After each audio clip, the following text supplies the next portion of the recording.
There are times that you'd want to fit your F plug permanently to this cable so no one can remove it.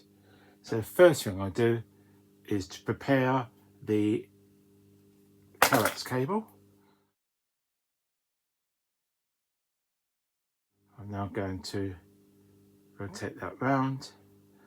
Now, to make it a permanent fit, the glue has to be not only strong but almost impregnating the whole of this section here. So I'm cutting this off here. Right, there it is there. I'm trimming that down to about there for now. I'll do that more in a minute. And then we're going to put some of this strong glue, if I can find and I'm going to screw the F plug on. Now it will look a bit messy for now.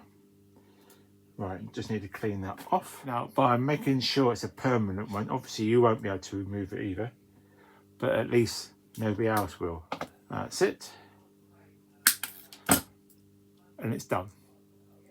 Thank you for watching. And if you did get value from this video, then please share, like, and subscribe.